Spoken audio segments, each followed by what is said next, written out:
Every relationship, every interaction, regardless of how small or how substantial, every relationship is a predestined, arranged moment in time. And that time is to serve you as the mirror reflecting back to you. You loving you. And if you could just increase that level of awareness for you today, bring that into your relationships, change your level of communication, it's going to change the relationships. And yes, it's going to change your life. Welcome to the InPowered Life Podcast, a space dedicated to spreading the message that you have the power within to create everything you seek. So if you're ready to enroll in a new kind of higher learning, the kind that leads to true personal freedom, then hang here with us. We're your hosts, Rudi and Aniston Riekstins, and this is the InPowered Life.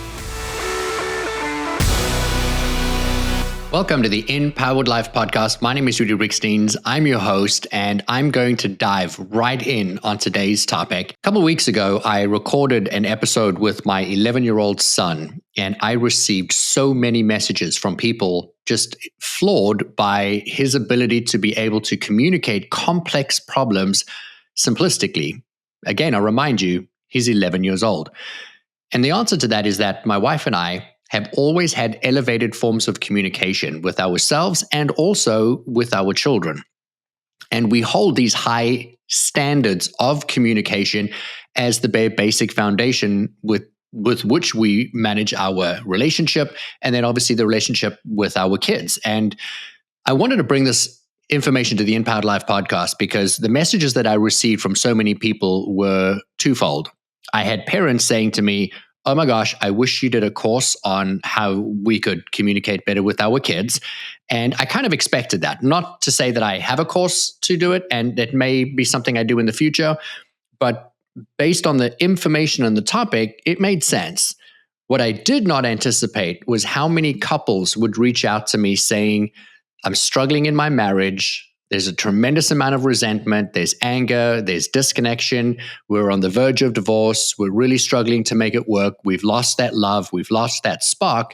And that conversation with my 11-year-old son, his ability to beautifully communicate his position, his emotions, and then for me to be able to receive it without judgment, without shame, without blame, really opened the door for so many people to start asking deeper questions about the quality of the relationships that they have, and then also the level of communication that they have. So this episode is for you if you have meaningful relationships that are in your life and you're wanting to deepen those relationships. They could be with a spouse, it could just be with a friend, it could be with a business partner, and it can, yes, absolutely be with your children. I'm going to hyper-focus in on relationships, more specifically speaking into people that are in a relationship right now, long-term, potentially a marriage, and they've somehow lost that spark. They're wanting to get the spark back into their marriage. They're wanting to see the person that they are in relation with as the version that they kind of met, where they were cute and cuddly and in love and flirty, whereas now they just look at them like a roommate, or they look at them as a person who has caused them a tremendous amount of pain or anguish. And I want to unpack this for you today in a way that you can immediately turn around and apply this into your relationship so that you can create tremendous shifts and or changes. I'm not going to sit here and tell you whether you should or whether you shouldn't, and I'm not going to tell you that you should stay or that you shouldn't stay. I'm simply going to put the information down, and then the choice is ultimately yours. At the end of the day, God has given every single one of us free will, and it is the free will to stay, to work on it, and also the ability to be able to create the change. However, I'm going to give you this information today in my truth. When I say that I'm going to give it to you in my truth, what I'm referring to is that all of my life experience has validated the belief system that I have today, that I hold to be true, that I speak from a position of authority in having lived it, breathed it, experienced it, seen people who have adopted some of these ways of being have been able to create beautiful changes inside their lives. And that at the end of the day is ultimately what it is that we're looking for. So let's start with you right now. I want you to think about the relationship that you have with your long-term partner. And if you're single in this moment and you're aspiring to be in a relationship, when is a good time to really, be able to unpack this information? Once your relationship has turned sour, or before you even get into one. And so essentially, this is for everybody. But I am going to speak specifically into the quality of the relationship that you have right now. And so I want you to think about your long-term partner. Is it your husband? Is it your wife? Is it your girlfriend, boyfriend? And I want you to really think about the relationship dynamic that the two of you have.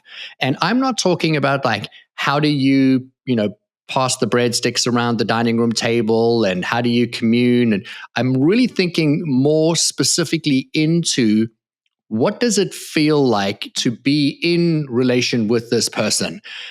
Do you have underlying thoughts, frustrations, resentments? And if you could rate the quality of the relationship that you have right now on a scale of 1 to 10, where would you put that relationship? Because it can be a 10 out of 10, but the 10 out of 10 is going to require a little bit of work, a little bit of shifting, a little bit of changing. And that change is going to happen internally with you first before we even start to talk about the relationship dynamic shifts that are required through your partner. So if your relationship is not a 10 out of 10, meaning there's nothing you want to change. They are just the most incredible, sensational person. You could not possibly imagine being without them. You just love them. They are incredible, perfect, thoughtful, kind, compassionate, great communicators. And there are zero areas in your relationship where you have any frustration or angst. And so here's where the work starts. Before we dive into any of the areas that are going to require improvement, I want us to first take a high level of accountability for them. As you know, in all forms of coaching, you need to take accountability. The first step always is you taking accountability for you, for what you've done, for what you've brought into the relationship. But I want to do it from a slightly different perspective. I'm not judging a relationship by saying, oh, well, you haven't been great or you haven't shown up as the best version of you. And because you haven't done this, they haven't done that. That's not the accountability, although that is very, very necessary. I want to take this a step back. From a spiritual perspective, every single relationship that you have is a divinely orchestrated relationship. I believe that you chose the person that you are in a relationship with, including all your past relationships. You've chosen them so that they could come into your life and mirror to you the version of you that you are in that moment, reflecting back to you the areas where you have strength, the areas where you have opportunity to grow and flex into, and then also the areas that require work and or change. All relationships are a mirror back to you. Hey, it's Aniston Riekstins here, and I want to ask you, have you ever wondered if there's more to your life and work than what you're doing right now? What if I told you that the universe is hiring and you were born to fill a role that will bring you true purpose and success? In my new #1 best-selling book, The Universe is Hiring, Discover the Role You Were Born to Fill, I'm going to show you exactly how to step into that role. This isn't just a book full of inspiration. It's a roadmap to help you start shifting into a more fulfilling life right now. You'll get clear on your unique purpose, learn how to align with your strengths, and take actionable steps towards the career and life that truly light you up. If you're ready to make a change and start living the life you were meant for, grab your copy today. Available anywhere you buy your books online or click the link in the show notes. And so if you look at the existing relationship that you are in right now, where in this relationship do you have frustration? Where do you have resentment? Where do you have anger? These emotions that compound over time. You see, if you look at every single relationship, and there is no relationship that is escaping this trapping, if you will, because it has been divinely orchestrated that way, so we can look at it, be triggered by it, fix it within ourselves, and then the relationship in itself heals. I use that terminology loosely because it's not that it's ever actually healing. The relationship just evolves, just expands into something different, something new, something more. But the triggers themselves, it is not up to your partner to stop doing them so that you can have the relationship dynamic that you want. Now, many people are going to be triggered by that in itself because they're going to say, well, my partner never thinks of me. My partner talks to other people. My partner does this. My partner does that. And so if they don't stop doing those things, I don't have the quality relationship that I should have, or my partner doesn't respect me. It's always about you. You see, if you got your partner to respect you, but you didn't respect yourself, well, then you can see how you didn't learn the lesson. Every relationship that is in your life right now is serving a point. And that point is to show and reflect back to you the areas where you need to work on you. So in your relationship, does your partner potentially not respect you?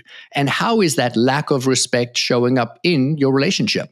Do they talk down to you? Do they never do the dishes and they just expect you to do it? That it makes you feel like you're just there to serve them. You're at their beck and call. But in other areas, they're incredible. They're funny and they're brilliant and they treat you well. But in that one area, it really starts to bug you. And when did that start to show itself in your marriage? You see, because in the very beginning of relationship, we see these things, but we ignore them. We ignore them because we're so excited for the relationship. We're enamored by the new person, the new energy, the shift, the change. And then over time, well, that subsides. And people say, well, the honeymoon period has worn off. And I'm married now almost 15 years, and my honeymoon period has not worn off. And it's not because I have this magical relationship that is somehow just void of learning, void of the mirror, void of showing us the problems. Oh my gosh, the contrary to that, because everything in our relationship is a mirror and everything is amplified. But you see, we approach the work, we run after the work. And the faster we tackle these mirrors, these triggers, these frustrations, resentments, the less time they have to take root. So think about in your relationship, the first time you acknowledged that thing that really frustrated you about them, the way that they treated you. And that created a semblance of hurt, a semblance of pain. Well, what did you do immediately after? Did you approach them? How did you approach them? Did you bury it? Did you avoid it? And then every time that has happened, it has compounded that emotion again and again and again and again. I received a message literally moments before hitting record today from somebody saying that they are at the end of their marriage.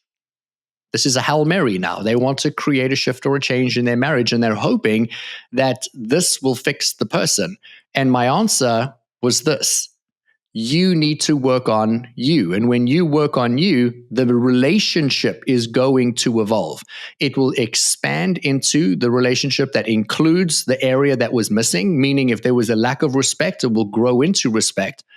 Or that person's going to naturally and organically leave, or you're going to leave and somebody else will come in, except that relationship will now include the expanded version of you, which is you only ever get the expectation of what you have in your relationship. So everything that you're experiencing is based on what you believe you're worthy of having. And if you expect it, it's what you're going to receive. And so if you don't have a level of respect for yourself, if you struggle to respect yourself, then your partner's not going to reflect respect back to you.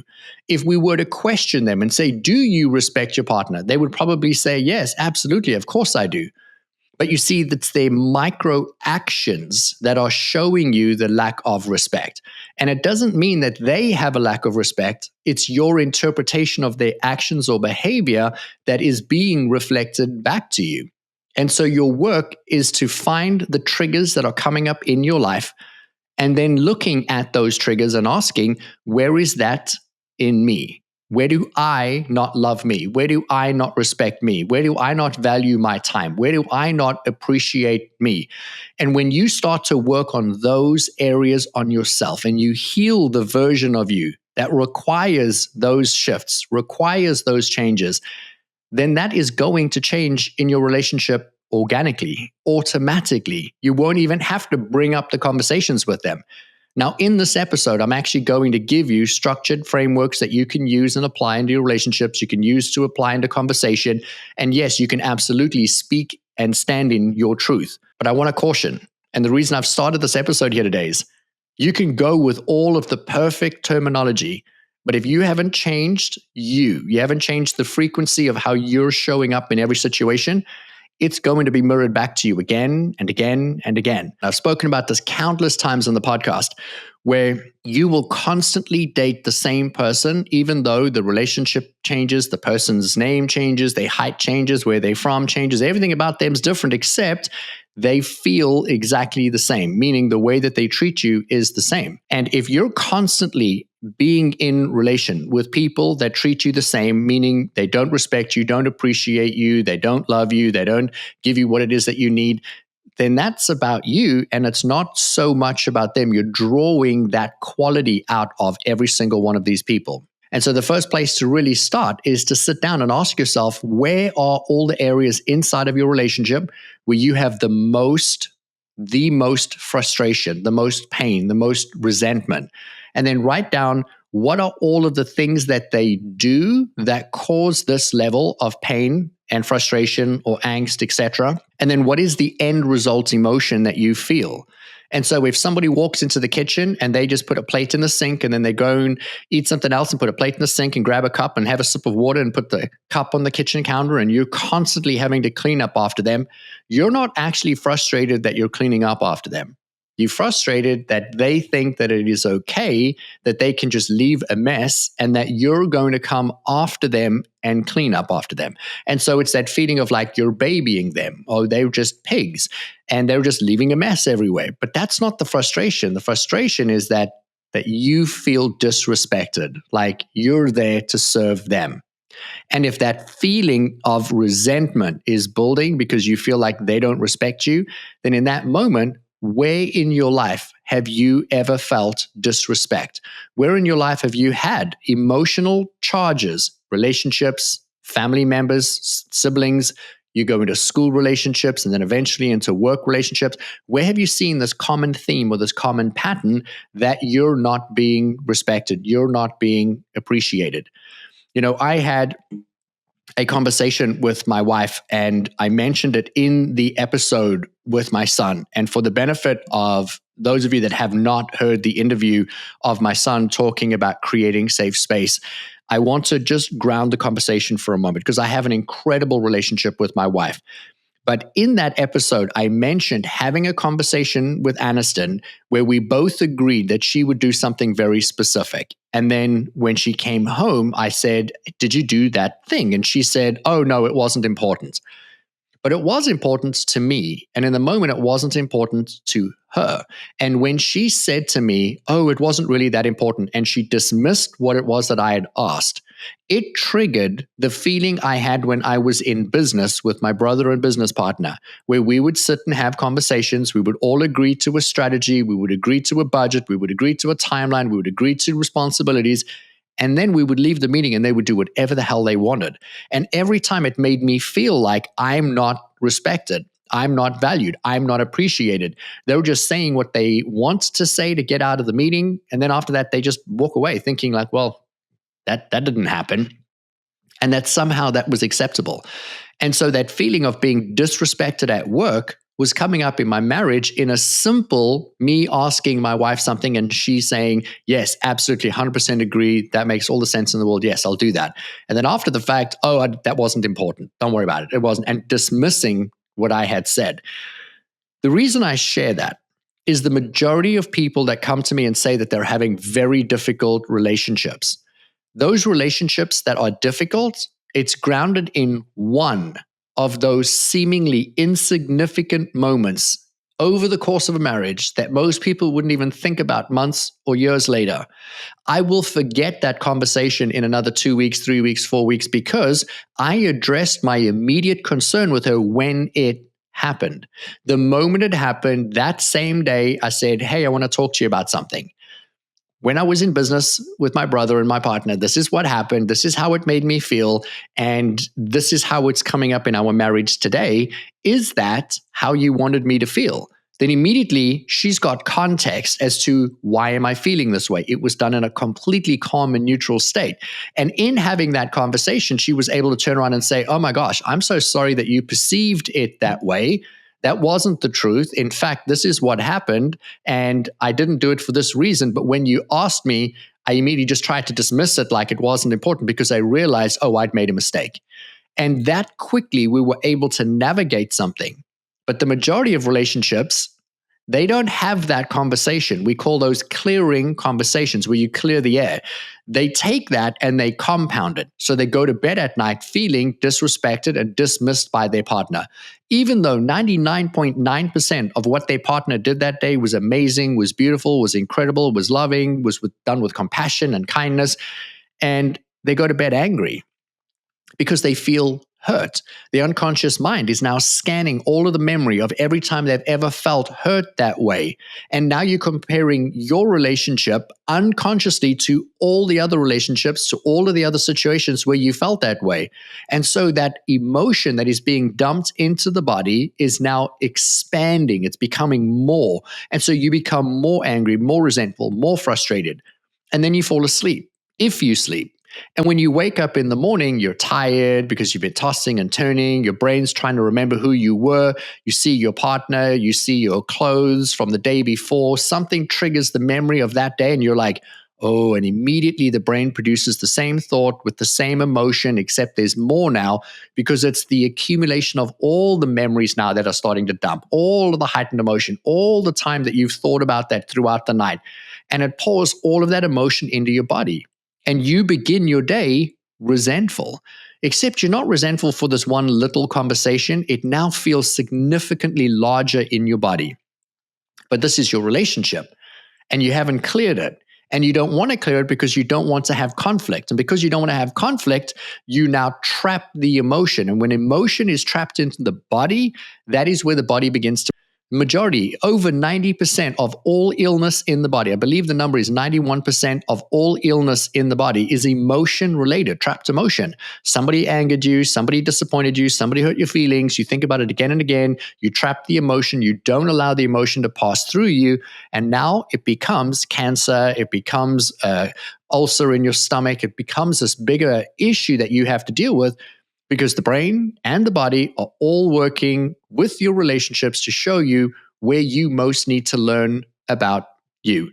And so the easiest way to do this is just to attack it head on. Have the safe space, have the clearing conversation, have the conversation that says, hey, this is how that situation made me feel. And is that how you wanted me to feel? There is so much value in having that conversation. But I said it a moment ago. The majority of us are so fearful of having that conversation because we don't want to feel pain. We don't want more pain. We already had pain. We had pain when they said it. And here's the thing. Pain is actually in the time from when something happens that hurts your feelings until when you actually resolve that. And so the longer you sit in that period of once it's happened and when you finally have the clearing conversation, that's actually the pain. Because the unconscious mind is thinking about it anywhere up to 70,000 times a day, dumping it into your body, the chemicals going in, your body's experiencing it in real time again and again and again. And that's why you start to have a breakdown in relationships, because now the next time you approach your partner, even though you love them, even though you think they're cute, even though you want to surprise them, you want to do something fun with them, you want to take them on a date, and you're still in that honeymoon phase, you're now still carrying that energy with you into that next conversation. And that's starting to impact how you show up. It's also starting to impact how you filter everything that they say, because your brain is trying to split all information between, is this going to cause me pleasure, or is this potentially going to cause me pain? And if it carries the potential to cause you pain, well, then you want to avoid that pain, because we don't want to feel bad emotion. Except focusing in on what could cause us pain is pain itself. Because now we're looking for pain from them. We're looking for ways they can hurt us. We're looking for ways that same thing that they've been doing, that they're going to do. And the laws of the universe are simple. Where you focus is what you draw to you. And if you're focusing on something negative with them, you're going to pull more negativity out of them, because you're utilizing the principles of the spiritual law that every relationship is a mirror back to you. And so if you need to work on having higher levels of self-worth, if you need to work on having more love for yourself, if you need to work on having more compassion for yourself, whatever the triggers are, then that's going to be reflected back to you. And the more your focus is on it, the more amplified the emotion. And so it gets worse and worse and worse. As in the example of the lady that reached out to me right before hitting record and saying that her relationship is on the very end of the relationship, and this is the last Hail Mary, and this is where they're at. And the reason that relationship has broken down over an extended period of time is because these micro, mostly innocent triggers have happened over an extended period of time where they haven't been addressed and they start to compound. And then they become really big festering problems. And then we start to add all of the other things that aren't working onto it. And over time, we lose ourselves and we lose the version of the relationship that we could have because we're only focusing in on all the areas that aren't working. The resentment becomes more than the joy. The fulfillment is gone. And now we're simply just seeing the reflection back that we most need to learn.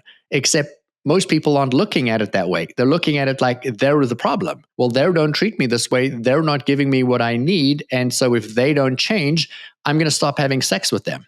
If they don't change, I'm going to stop doing nice things for them. I cannot tell you how many times in past relationships when my feelings were hurt because a partner said something to me, I caught myself having the thought, well, you know what? I'm just going to stop bringing them coffee in bed. Well, you know what? I'm just going to stop doing nice things. You know what? I'm going to stop leaving gifts or notes or whatever around the house.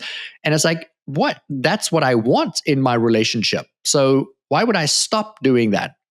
But it's the self-preservation mode. Oh, that is me putting myself out there. And if I don't receive the love back from someone else when I'm giving love, well, then it hurts. So I'm going to stop giving the love so I don't feel the pain. And that was an incredible eye-opening moment for me because that's when I realized I want to give. I want to give love all day long.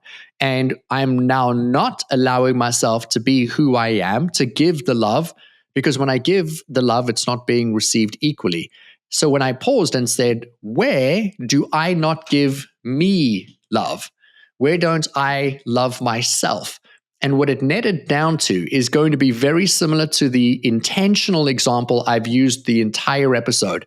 And that is around self-respect. Because you see, what I struggled with was loving myself.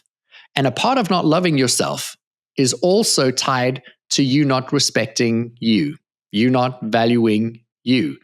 And in a relationship where I was giving, and it wasn't being received, and then it was being used against me, that was because I was mirroring back to myself through a past relationship that I wasn't worthy of true love and that I wasn't worthy of an incredible relationship, of somebody seeing me, valuing me, appreciating me, spoiling me, treating me the way that I treat them. And so it came up again and again and again until I asked the question, where do I not love me? Where do I not respect me? Where do I not value me? And then I realized, wow, you know what? I don't value me I don't go to the gym every week and I'm not consistent. I eat well, I do the best I can, but the best I can isn't the best. So could I do better? And I realized I could. Where else didn't I respect me? Well, I didn't respect me because when my partner at the time would speak down to me, would dismiss me, wouldn't reciprocate love or kindness or thoughtfulness, I would tolerate it. And if I tolerated it, what was that saying about me? And because I tolerated it, it continued to happen. So the mirror continued to show where I needed to do the work. And when I netted it out, I didn't love me because I didn't think that I was worthy of love. I've shared previously, and we can tag the episode in the show notes, of me speaking into how a psychic had told me I would never find true love. And I was 18 years old. And when he said this to me, it absolutely broke my heart because all I ever wanted was to meet my wife because intuitively I knew she was coming. I could feel her from a very young age. And when this man said that, and he said, Rudi, you will never be loved. He's like, you'll probably get married, but they'll never love you. You will love them, but they won't love you back. Here I was in a relationship not being loved the way that I was loving them. And so this prophecy, if you will, from this intuitive, the psychic, was telling me that, oh, well, there you are. You're exactly where you expected to be, which is no surprise that that's where I found myself. And so being in that relationship, not receiving the love that I was giving, not being valued and appreciated and respected, and not being worthy of their full commitments to me, well, that was just my lack of my commitment to myself. And so I vowed to myself to start falling in love with me. I started dating me. I would take myself to lunch. I would go to a park. I would read a book somewhere. I would go to the gym more frequently. I would eat better. I would stop drinking. I started doing things for Rudi. And when I began to do things for Rudi, for no one else, that was when my level of relationship changed. Now, here's the caveat, because I said to you in the very beginning, my job's not to tell you to stay. My job's not to tell you to go. My job's to encourage you to do the inner work so that you can create the shift or the change in you, so that all your relationships will meet and match the higher level frequency of who you came here to be. Because the version of you now is only qualified to bring the quality of the relationships you currently have. When Rudi started to fall in love with Rudi, when Rudi valued Rudi, when Rudi appreciated Rudi, well, you see, his partner didn't change immediately, but how he communicated with her did. When I did something and she didn't reciprocate, or when she would be dismissive or she would be rude, all of a sudden I would stop, pause, and say, hey, I know that you've done that a lot. And I'm sure that the reason you're doing that is grounded in something completely different. But I don't appreciate when you say that to me, because that actually hurts my feelings. And I don't fully believe that that's what you intend. If that is what you're intending to do, is to hurt my feelings, then by all means, we have a whole different conversation to have. And then they would turn around and say, oh, I never meant that. That wasn't what I meant. Then I started watching them increase their level of communication with me. The way they showed up started to change. When the relationship started to actually be the quality relationship that I wanted, that was now worthy or equal of the man that I believed I'm worthy of experiencing that level of love, that was when I got it, was when I realized I didn't want it with her. And that was when I ended the 2.5-year relationship. That's when I was single for 2 years. That's when I eventually met Aniston. And so all of those changes only came because I changed me. The quality of my relationship changed, but then I didn't feel aligned with that relationship anymore. And although the relationship was mostly great, I was like, no, there's something more. There's something else. There's something better that's calling me. And the only reason I had the courage to leave was because I had fallen in love with me. I'd leveled up my self-love. And so at the end of today, my hope is really that you just go home and love you. And if you love you, I promise you, it's going to fix every problem that you have. It could be health, relationship, money, anything and everything. The moment you fall in love with you, everything is going to right itself in your world, because everything comes from love. You are love. You're an extension of love, and love needs to flow to you and through you. And for the longest time, my life experience showed me I diminished my capacity to receive love because I didn't feel I was worthy of love. And when I loved me unconditionally for who I am, for all of me, good, bad, and ugly, well, that's when I met the love of my life. The person who sees me, loves me, and constantly mirrors back to me the beautiful aspects of me, not just the areas where I need to change. You're worthy of that level of love. But you see, you need to start to fall in love with you. You need to take accountability that the person in front of you, the person that's causing the frustration or the resentment, they're not the problem, you're the problem. And that the problem isn't so much a problem, but a spiritual lesson. And that when you learn that lesson, the relationship evolves. Or they move on and you evolve into a bigger, better, beautiful, more expansive relationship. But if you don't do the work and you change the relationship, you're going to find yourself in the same relationship, different name, different home, different state maybe, but it's going to be the same. And if you don't do the work there, you're going to find it again. And if you don't do the work there, you're going to find it again. And so why go through all the pain and the struggle when you can address it right now? Because I remind you, the pain is in from when it first happened to when you finally have the clearing conversation. So I said I was going to leave you today with a framework, which I've been dripping throughout this entire episode, of how do you set the framework? And it's simple. It just requires communication. My advice to you is pick a time when you know your partner is 100% available, meaning they don't have a phone in their hand, they're not looking down, immersed in something, scrolling, needing to look for something, and you're saying, hey, I need a minute of your time, and they're going to be distracted.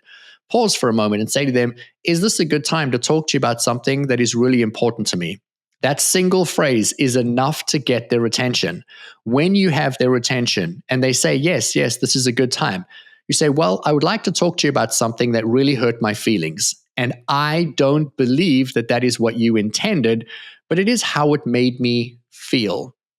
And then you insert whatever the truth is for you. But instead of saying to them, you did this, you did that, you made me feel this way, you have to approach it with the spiritual truth. Remember, they're only the mirror to you. And so your work is to say, when you said this and this, I experienced it this way. I felt this way. I allowed myself to feel this way. And you're acknowledging at all times, they did this and you felt this, or you perceived them doing this and it led you to feel this. All of that is not naming and labeling them. Your actions did that to me. It's saying, hey, when you did this, or when you didn't do the dishes, or when you dismissed me, or when you forgot my birthday, whatever the situation, when you did that action, I perceived it to mean, and then you insert your truth and say, that's how it made me feel.